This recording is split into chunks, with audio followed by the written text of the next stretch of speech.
Maglalagay ako ng cooking oil. Igigisa ko na tong bawang.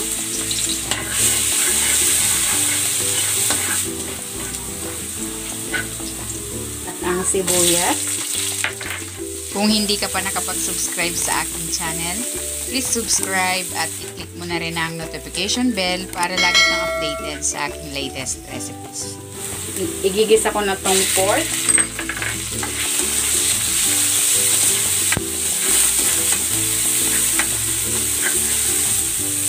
At itong chicken.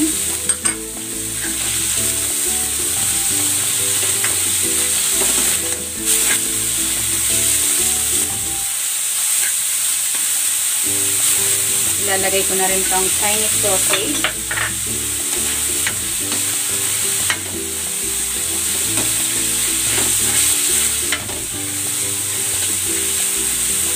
At ang hipon.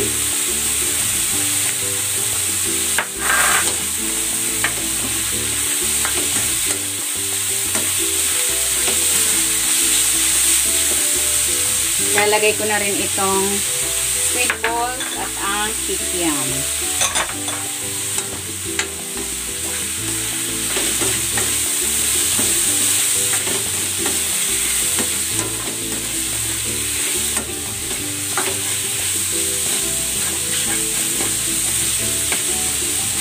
Titimplahan ko ito ng toyo, oyster sauce,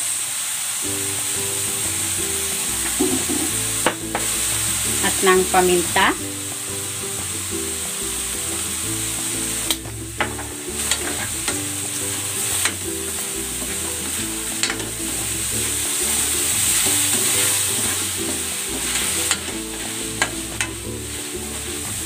Ayan, okay na itong ating sahog. Hahanguin ko muna ito.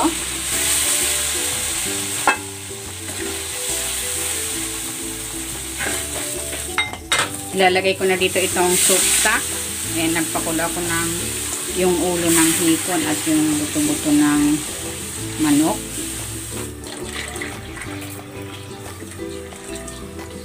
Kuluin muna natin ito. Takpan natin.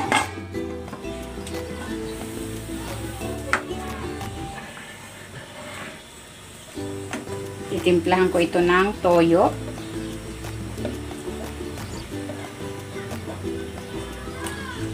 At ng oyster sauce.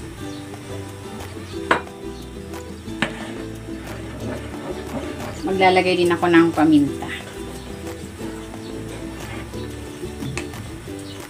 Tikman natin kung okay na yung lasa ng sabaw bago natin ilagay yung bihon.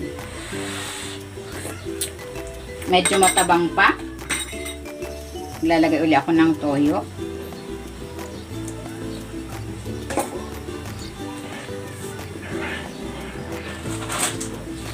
Ilalagay ko na itong kalahating kilong bihon.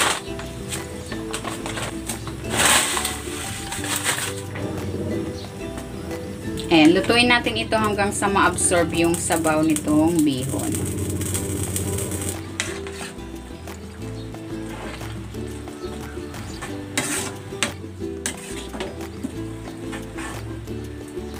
Ilalagay ko na dito itong carrots at ang Baguio beans.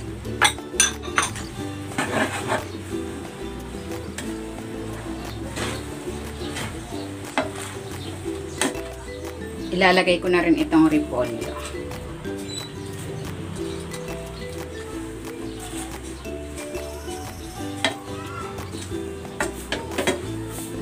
Ilalagay ko na itong kalahati ng sahog.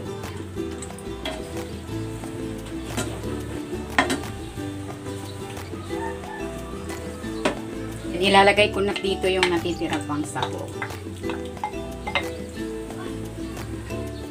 Ayan, luto na itong ating pansit overload. Hanguin na natin ito.